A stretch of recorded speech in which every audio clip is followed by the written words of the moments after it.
Selam. Kanalıma videoma hoş gelmişsiniz. Bugün sizlerle birlikte buranın turunu eləyəcəyik. Çox istəyiblər. Bir nəfər çox istəyiblər. Ona gəlin başlayaq. Öncəliklə bu yuxarıdan. Çox detaylı verməyəcəm bu arada. Bu var. Belə Allah.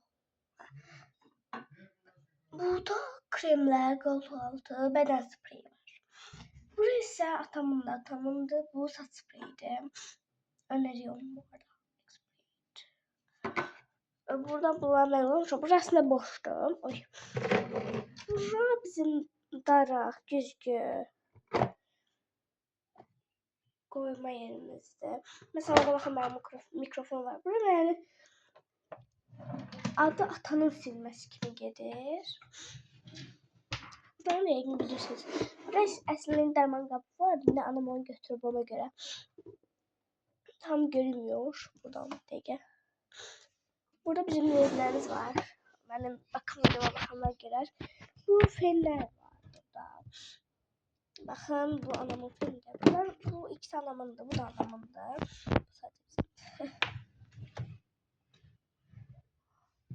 Sonra aşağı inerik ve burada ayakkabılarımız var.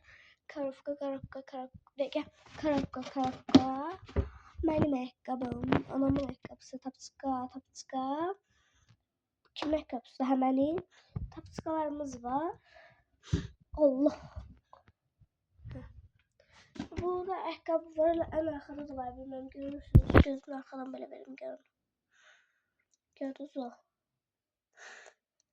4 tane karafka var burada.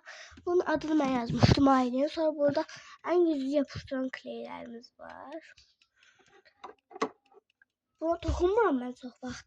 Burada karafka, 4 tane karafka. Yine de böyle bir karafka var.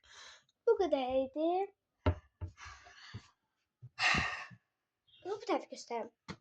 Benim evvelki çantamda, benim eksi paltarımda anamın çantası böyle göstereyim.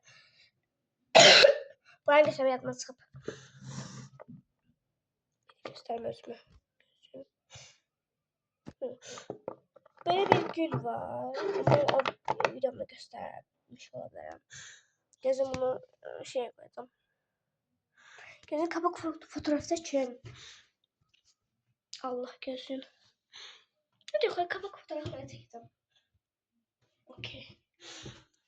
Burada bir tane anamın açık kabı var. Ferdi Optik'ten alıp var.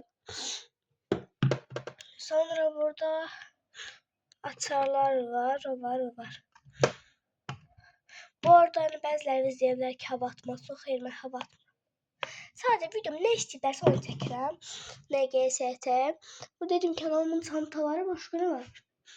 Ha, bunları mənim də bara çıxartmamışam. Bu şarkı kalbim.